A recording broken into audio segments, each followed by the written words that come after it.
Mais les Beehive, eux, ils ont vu ça là. On va les voir. Ils sont sur Twitter en train de dire c'est qui cette femme? Who don't talk to Jay-Z? À côté de Beyoncé, nanana nanana. Ils ont commencé à dire c'est qui cette femme, c'est quoi ses coordonnées, c'est quoi son compte Twitter, c'est quoi son compte Instagram. Ils ont commencé à faire leur petite recherche de détective. Et vous-même vous savez que ces fans-là, ils sont dangereux. Ok, ils ont trouvé le compte Instagram de la madame. Faut pas les voir. Ils sont allés spammer des emojis de abeilles dans les commentaires de la femme. Ça c'est juste une partie de l'histoire. Attendez, asseyez-vous bien, sinon vous allez tomber. La suite maintenant. Think I'm losing my mind. Trying to stay inside the line. What's up guys, it's your girl, it's Vintu. I am back avec une nouvelle vidéo. Et aujourd'hui on se retrouve avec une nouvelle vidéo actu. Aujourd'hui on va parler de Miss Beyoncé.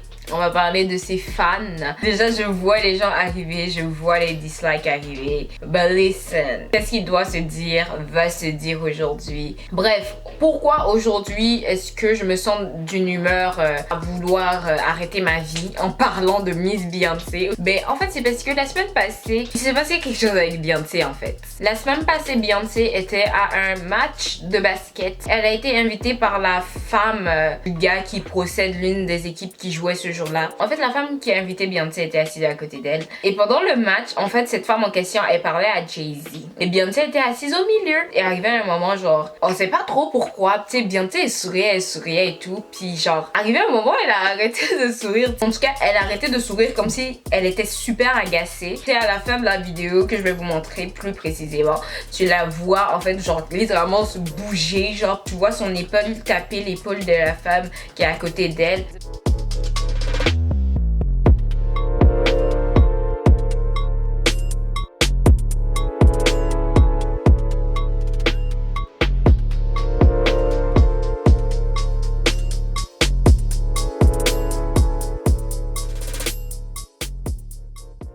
Vous avez vu la vidéo, je sais que peut-être pour vous il n'y a rien de grave. Genre, moi aussi j'ai rien trouvé de grave, ok? Moi j'ai plus trouvé ça drôle parce que sur Twitter il y avait des memes, ok? Les gens disaient ouais, ça c'est quand tu vois les gens que tu aimes pas en public mais tu dois les saluer. Moi qu'est-ce que je m'étais dit, c'est peut-être que la femme était dans son espace personnel, tu sais, ça se peut. Donc elle s'est sentie comme trop fermée ou juste elle va pas sourire bêtement 24 h sur 24, ok? C'est une célébrité, oui, mais c'est un humain, elle est pas obligée de sourire tout le temps. Moi j'ai rien trouvé de bizarre. Les Beehive, vous là.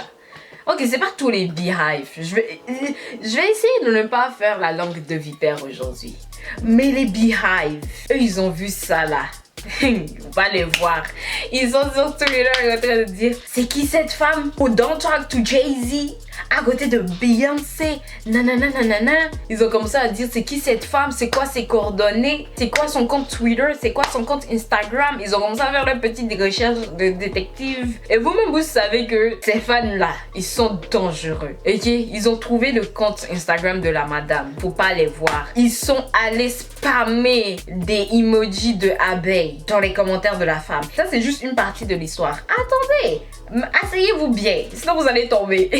La suite maintenant. Les Beehive sont allés envoyer des messages, des menaces de mort à la femme. Ils ont commencé à menacer la femme. Ils ont commencé à juste l'intimider. Comment est-ce qu'on sait ces informations-là? Elle a parlé en fait à une journaliste. La journaliste a fait plein de tweets pour nous expliquer que effectivement elle a parlé à la femme du monsieur qui possède l'une des équipes de basket et elle nous a expliqué que elle est dévastée littéralement. Elle est dévastée. Je pense qu'elle a supprimé son compte Instagram à cause de toute la haine qu'elle recevait. Elle a dit qu'elle reçoit des menaces de mort. Et puis la journaliste, elle a commencé à faire un coup de gueule en mode ça se fait pas, vous pouvez aimer les gens mais what the F, genre que c'est ça. Et elle a dit en quelque sorte tu dois pas faire ce genre de truc là. Tu peux apprécier et supporter quelqu'un mais il y a une ligne à ne pas franchir et c'est sûr que Beyoncé elle applaudit pas ça. Et puis en plus il y a des célébrités avec leur vieux âge, mais disons même pas des célébrités, disons juste des pseudo-influenceurs, ok? Ils ont beaucoup d'abonnés, ils ont pas de chaîne YouTube, rien, ils sont juste là, ils ont beaucoup d'abonnés, on sait pas qu'est-ce qui se passe, comment ils ont réussi à avoir ça. Écoute, ils sont assis sur Instagram aussi,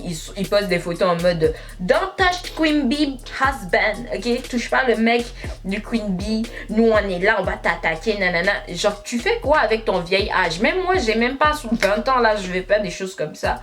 Même à 16 ans, je faisais pas des trucs comme ça, tu sais, genre... Qu'est-ce que c'est ça? C'est quoi ça? C'est à cause des bêtises comme ça que les gens viennent s'asseoir ici pour dire être influenceur, c'est être au chômage. Parce que vous avez le temps de faire des trucs bizarres comme ça sur internet. Comment ça, on va pas dire que vous êtes au chômage? Et en plus, la publiciste de Beyoncé. Si vous savez pas c'est quoi un publiciste, normalement un publiciste c'est quelqu'un comme un manager, mais c'est pas ton manager, mais c'est comme ton manager. C'est la personne qui te dit, ah, tu peux poster ça s'il se passe quelque chose et que tu dois poster quelque chose sur internet. Exemple, un tweet pour t'excuser, ou si il s'est passé quelque chose, un blog a mal parlé de toi et puis tu veux adresser la situation et puis faire des posts. En fait, ton publiciste, c'est la personne qui regarde est-ce que c'est correct avant que tu postes ça sur internet. En fait, le publiciste de Beyoncé même là, qu'est-ce que moi je peux vous dire, c'est Beyoncé nous parle à travers son publiciste. Ok, son publiciste, elle a posté une photo de Beyoncé en disant waouh Queen Bee, genre on t'apprécie, les fans aussi, on vous apprécie, on vous aime, nanana. Et à la fin du message, il disait en fait ceux qui propagent la haine au nom de Beyoncé, ce n'est pas des fans de Beyoncé. Et moi personnellement là, je dis toujours ça. C'est pas la première fois que je le dis. À cause de ça, on dit que moi je n'aime pas Beyoncé. De mon point de vue, ces fans, ils vont des fois trop loin. Ils font des trucs des fois, même quand je vois qu'est-ce qu'ils font, je me dis, est-ce que vous savez même que Beyoncé, là, vous la faites retourner dans son lit quand vous faites des trucs comme ça? Parce que c'est pas vrai que Beyoncé, elle applaudit ça. Si toi, t'es une fan de Beyoncé ou un fan de Beyoncé, be careful. Genre, des fois, sur les réseaux sociaux, on vous dit des trucs vraiment blessants et choquants au nom de Beyoncé. C'est quand quelqu'un juste parle de ses cheveux. Ok, voilà, on va prendre cet exemple-là. Dès qu'il y a quelqu'un qui parle des cheveux de Beyoncé, les Beehive, vous venez nous insulter, vous insultez nos mamans, vous insultez nos papas, vous insultez nos chiens, nos chats. Ils sont prêts même à maudire toute ta génération, toute ta descendance, juste parce que tu as mentionné les cheveux de Beyoncé. Comme moi, je vous promets que Beyoncé, quand elle voit ça, là, elle rit pas. C'est pas cool. Il y a personne au monde qui aimerait voir autant de haine en son nom. Moi, je trouve que c'est pas pour rien, d'une certaine manière, que Beyoncé s'est genre éloignée de tout le monde. C'est à cause un peu de ça. Elle atteint un niveau de célébrité où être en contact constant avec ta propre fanbase, ça peut être toxique pour toi-même, en quelque sorte. Je dis pas qu'elle est pas en contact avec ses fans, mais vous comprenez que Beyoncé, tu sais, elle est pas sur Twitter, exemple. Elle est pas sur Twitter, elle discute pas avec nous. Beyoncé poste juste ses photos et puis elle s'en va. Elle est juste sur Instagram, c'est tout. La photo là même, est-ce que c'est elle qui poste? Est-ce que c'est pas quelqu'un de sa team qui poste ça? On sait pas, hein. Comme moi, mon message, sincèrement, moi, mon message au Beehive, c'est si vous aimez vraiment Beyoncé, vous ne devriez jamais faire ce genre de truc-là. Ça, c'est littéralement pour toutes les fanbases. C'est pas juste pour Beyoncé. Cette madame-là, là, elle avait rien fait. Et la madame, vous savez, elle a expliqué de quoi elle parlait avec Jay-Z. En fait, elle a expliqué à la journaliste que elle demandait juste à Jay-Z s'il voulait de l'eau, s'il voulait quelque chose à boire. Beyoncé a dit qu'elle voulait pas des boissons, elle voulait de l'eau.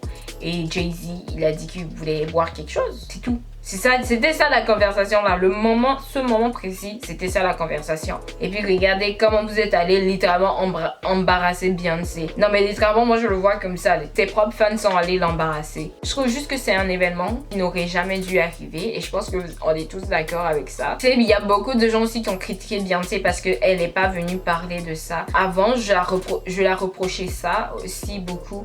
Mais maintenant, j'ai arrêté de faire ça parce que tu sais, c'est vraiment pas sa faute que ses fans sont comme ça. Genre, elle a l'une des plus grandes fanbases du monde. Genre, à un moment, tu perds le contrôle de ça. Tu peux pas contrôler ça. C'est impossible. Même si tu les parles, il va y avoir quelqu'un dedans qui est têtu. Et puis, il va faire n'importe quoi. Tu sais. Et il y a des gens qui sont des faux fans de Beyoncé. Ils sont là, juste pour propager la haine avec son nom, pour gâter son nom. Vous-même, vous savez. Dites-moi en commentaire, est-ce que vous avez déjà fait ça? Et pourquoi? Et pour quelle star? Moi, je vais pas vous mentir. Moi, j'ai jamais menacé de mort quelqu'un. Ok? Parce que what? Genre, je trouve que t'es capable de défendre une star sans menacer les gens. Quand même, wow. Mais quand j'étais plus jeune, pour Michael Jackson, moi, je suis prête à sortir un couteau. Comme, fais attention à qu'est-ce que tu dis sur Michael Jackson. Dites-moi si vous avez jamais fait ça pour une star. Dites-moi pourquoi est-ce que vous trouvez que c'est stupide. Et dites-moi en commentaire, est-ce que vous trouvez que si Beyoncé, elle interagissait plus avec ses fans, ce genre d'incident-là n'arriverait pas. En tout cas, bref. That's it pour aujourd'hui. Dites-moi ce que vous en pensez. Et on va se revoir dans ma prochaine vidéo. Donc si vous avez aimé, mettez un pouce. On va se revoir next time. Alors comme toujours, un gros bisou. Puis bye.